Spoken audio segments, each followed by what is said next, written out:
They worshipped him. Crowds filled his church, miracles were televised, and he was hailed as a man of God. No one suspected a thing until the police stormed in and found what no one could have imagined, his own mother's severed head.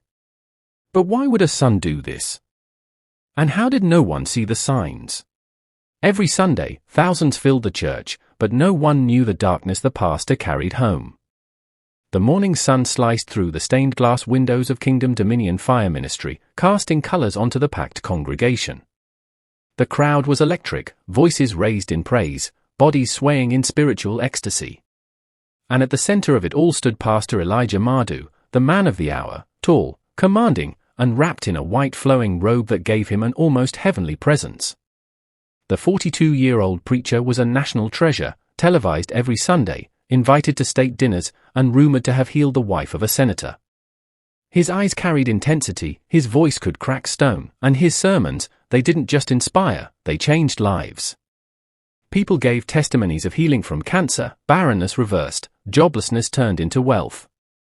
It was a revival. But what the public didn't see was the Elijah who limped slightly when no one was looking.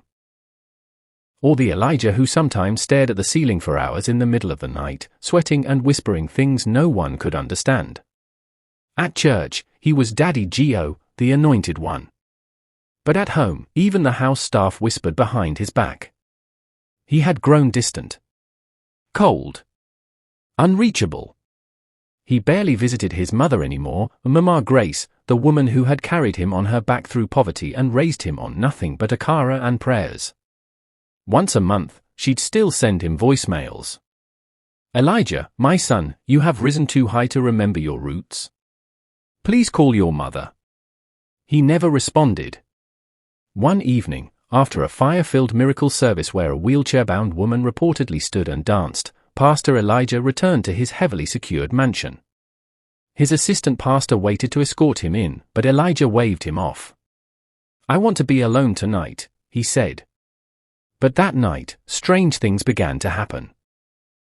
His bodyguard, Michael, swore he saw flickers of candlelight through the cracks in the guest house windows, even though it hadn't been used in months. And the next morning, a young maid was found crying uncontrollably at the church parsonage.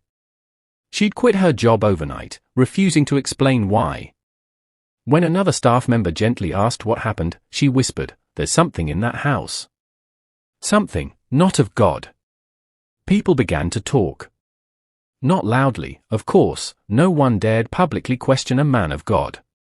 But among themselves, questions grew. Why was the pastor suddenly so withdrawn? Why had he stopped allowing people into his personal prayer room? Why was there a locked, reinforced door in his backyard? And more importantly, where was Mama Grace? Even the elders of the church began to wonder, but Elijah always had answers. She's at a prayer retreat. She's recovering from malaria. She's with her sister in the village. Excuses. All smooth. All believable. Until one Sunday, Mama Grace's neighbor posted a worrying update on Facebook. She hasn't been seen in weeks. Her house is locked. We fear something has happened to Mama Grace. The post gained traction.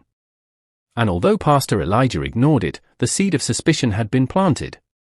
But it wasn't the social media storm that led to the truth. It was an old neighbor of the pastor's mother, Uncle Abuka, who noticed a smell one day while walking past her compound. A terrible smell. Like something decaying. He called the police. A wellness check was requested. And the next day, they arrived with a warrant to inspect the property. What they found? Nothing. The house was clean. Too clean. Too untouched. Mama Grace was nowhere in sight.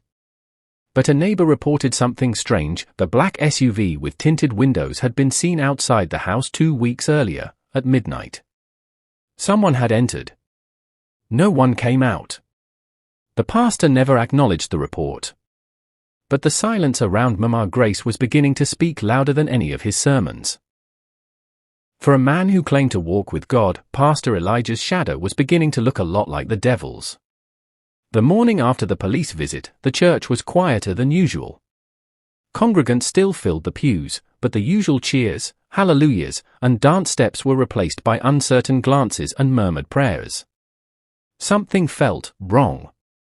Pastor Elijah walked onto the pulpit wearing his signature flowing white robe, but the glow was gone. His face looked paler, eyes darker. He forced a smile as he began his sermon, "God is testing us." But even his most loyal followers noticed something was off. His words, once fiery and divine, now fell flat. His voice trembled. And strangely, he kept glancing toward the side door of the altar, the one that led to his private chambers. The same room the maid had once run from screaming. Meanwhile, rumors swirled through the community. Some claimed they had seen a large black bag being removed from the parsonage the night before, handled carefully, as though something fragile was inside. Others said they saw Pastor Elijah pacing around a shallow pit at the back of the church compound, muttering to himself, digging with his bare hands. But things truly began to unravel when a small village blogger released a shaky video clip, blurry footage taken through a cracked fence, showing Pastor Elijah carrying a bundle wrapped in white cloth late at night, alone. The bundle was stained, heavy. The video went viral overnight. Some dismissed it as fake. Others demanded answers. Church elders called an emergency meeting. They confronted Elijah privately. "What's in that video, Pastor?" one of them asked, voice shaking. Elijah didn't answer. He simply stood, breathing hard, before collapsing in tears on the floor. It was the first time anyone had seen the Anointed One cry. Later that night, as police returned for further investigation, a rotting odor led them to a freshly cemented part of the floor beneath Elijah's private prayer room. They tore up the tiles. What they found beneath would shake the entire nation. Detective Jide and his team carefully pulled back the blood-stained cloth from the cemented box. What they uncovered sent chills down everyone's spine. It was unmistakably human remains.